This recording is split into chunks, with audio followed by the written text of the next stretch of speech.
After the Endeavor merger between WWE and UFC was completed this week to form TKO Group Holdings, employee layoffs in WWE are set to begin today, with WWE President Nick Khan sending an email telling all employees to work remotely as they will be contacted regarding their future today. Details on that, plus it might not only be employees that are affected by these layoffs, as mass talent cuts to both WWE's main roster and NXT are reportedly expected. Details on that, plus speaking of people coming in to WWE, the latest on Jade Cargill, as she's set to leave AEW and set to sign with WWE according to latest reporting. Details on what her future currently looks like. We have the ratings for this week's edition of AEW Dynamite. That is in Wheeler, Utah, is pulled from an indie show due to an undisclosed injury, and Jim Ross has opened up on the possibility of CM Punk returning to WWE.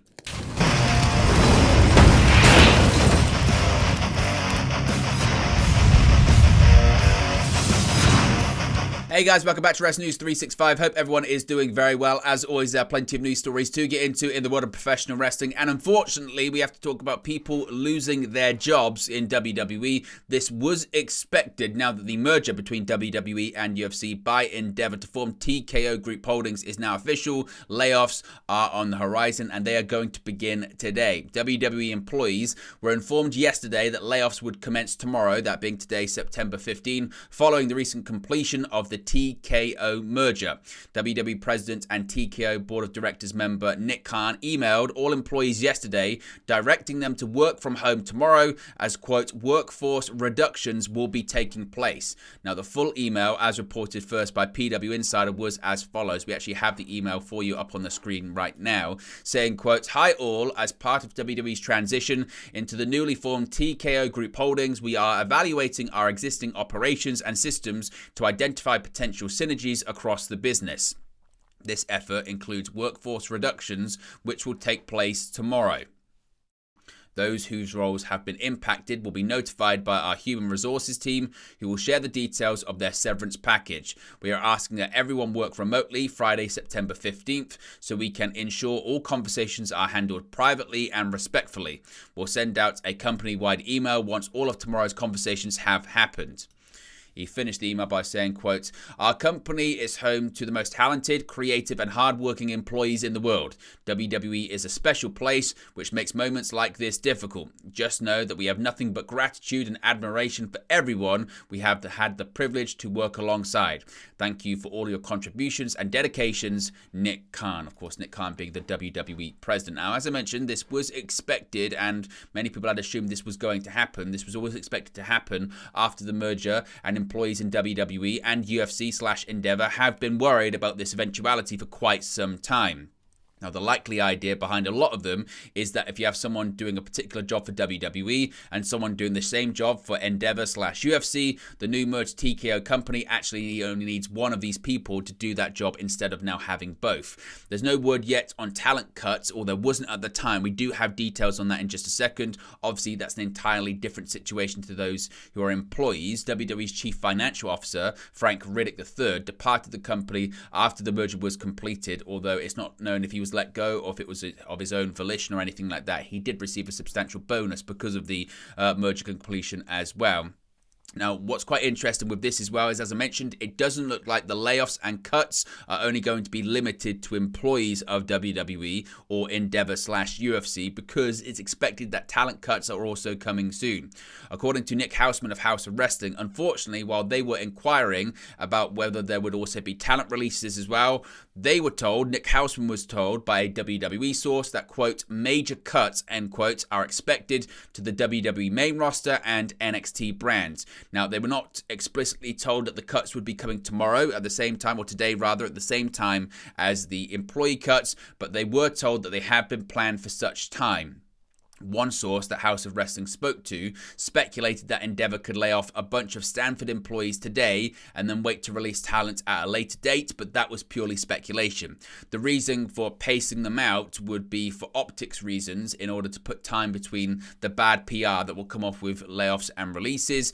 With it said, and with that being said, it is possible that both employee and talent releases could happen today as well. Of course, if we get any more updates on these layoffs, of these releases, if they just affect employees employees. If they just affect talent or anything like that, we'll let you know. We'll be all over this story today. So here's hoping it's not too bad, but it does look like, unfortunately, some people are going to be losing their job. Now, let's talk about Jade Cargill. Lots of people have been talking about her, of course, over the last 24 hours. And according to Sean Ross Sapp of Fightful Select, as things stand, Jade Cargill is indeed headed to WWE and is leaving All Elite Wrestling. Of course, Fightful Select reported early on September 14, that being yesterday, that Cargill had effectively finished up with All Elite Wrestling just hours before at the Rampage tapings in Cincinnati, Ohio. There had been discussion about the nature of Jade Cargill's deal over the summer when she was taking planned time off from the company after AEW Double or Nothing back in May. Now, those that Fightful have spoken to within WWE are of the belief that her deal may be structured in a way that could see her sign with the company imminently. So indeed, if her contract does expire this week, which PW Insider was speculating, the likelihood is that Jade Cargill could sign on the dotted line for WWE very, very soon, if not immediately. Now, there was discussion of Cargill holding option years in AEW, but Fightful have not been able to confirm that. Now, Fightful also say they haven't heard specifically why Jade Cargill is looking to make the move from AEW to WWE, but one source indicated that it is not financially motivated, which is quite curious because Brian Alvarez on Wrestling Observer Live had said just the opposite, that Jade Cargill was looking for a lot of money and AEW had kind of scoffed at that amount of money. However, Sean Ross Sapp of Fightful Select is indicating it is not financially motivated. Hold that thought because we can kind of explain why it most likely wouldn't be financially motivated in just a second.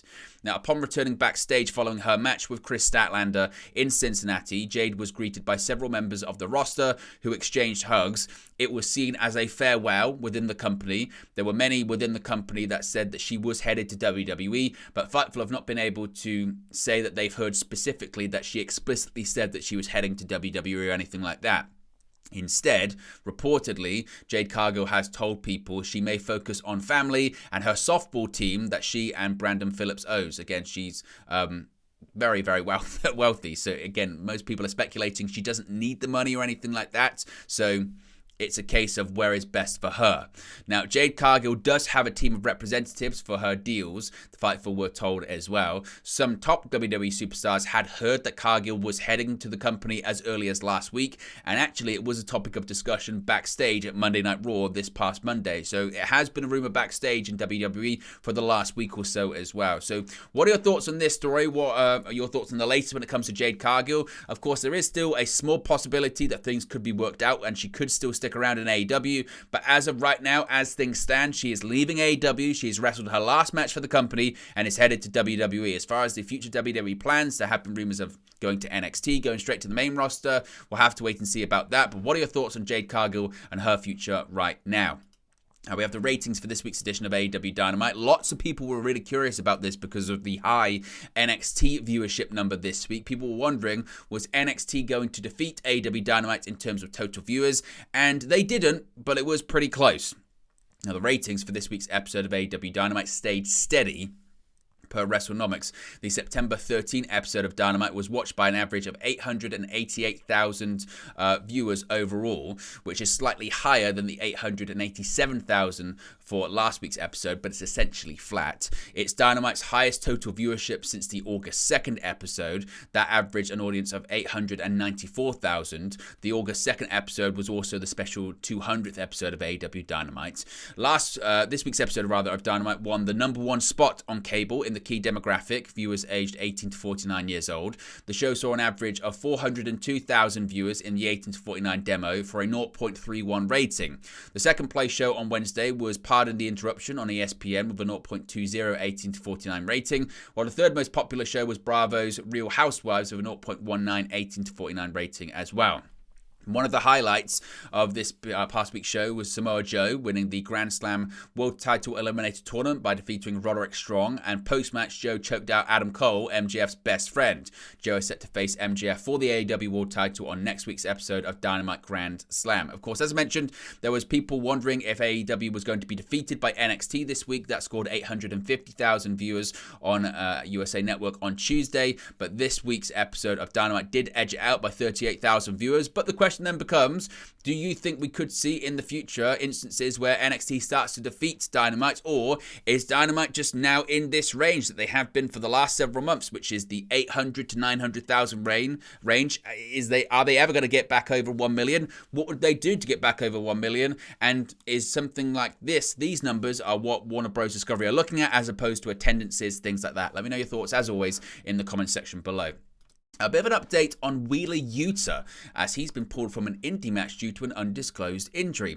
Outside of his obligations for All Elite Wrestling, Wheeler Yuta has opened up his calendar for some indie wrestling bookings as well.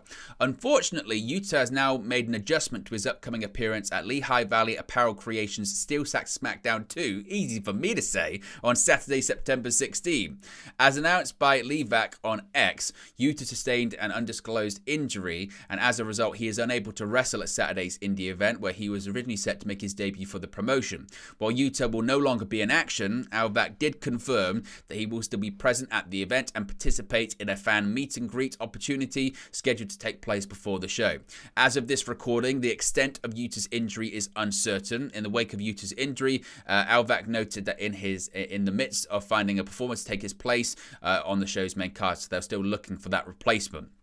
Yuta last wrestled in a tag team match alongside his fellow Blackpool Combat Club member Claudio Castagnoli at AEW All Out on September 3rd. There, the duo defeated the team of Eddie Kingston and Katsuyori Shibata. Ahead of All Out, Yuta unsuccessfully challenged Kingston for the New Japan Strong Openweight Championship on AEW Dynamite. Of course, if we get any more updates on the nature of Yuta's injury, we'll let you know. Finally, Jim Ross, a longtime friend of CM Punk, has opened up on the possibility of CM Punk, the former AEW champion, possibly rejoining WWE. Now, of course, he's been fired by AEW for cause. Jim Ross has commented on his thoughts on CM Punk potentially joining WWE as his next endeavor since departing AEW. JR noted that his perspective is void of any factual knowledge, but that Punk still has a lot to offer in the business. Jim Ross had the following to say. We can get it up on the screen right now. He said, quote, "I hope so, and I think it'll probably happen. I just don't have any leads or any dirt on that. He's still young enough and hungry enough, I think, to go out and grab those big paydays. I just don't know where or when." So, obviously one would assume, and that's all I'm doing, you would assume that CM Punk's next destination could be WWE, but there's no guarantee of that either. I don't know how they left it, and then when you go through a big turnover like WWE did this week with the Endeavor thing being finalized, you never know. So what are your thoughts? Do you agree with JR that the likely next destination for CM Punk is WWE, or do you think CM Punk would never wrestle again, or do you think he could end up in Impact or New Japan Pro Wrestling or somewhere else? Let me know your thoughts about that too in the comment section below. But there you go, guys. This is the latest pro wrestling news for you. Be sure to smash a like on the like button. Be sure to subscribe, bottom right hand corner. As always, let me know your thoughts in the comment section below, and I'll speak with you again very, very soon. Hey guys, thank you for watching, listening, streaming, or however you come across this video today. Be sure to click on the video on the right there to watch our next video, or click the bottom there to subscribe, or the bottom right hand corner. Thank you very much, and I'll speak to you again very soon.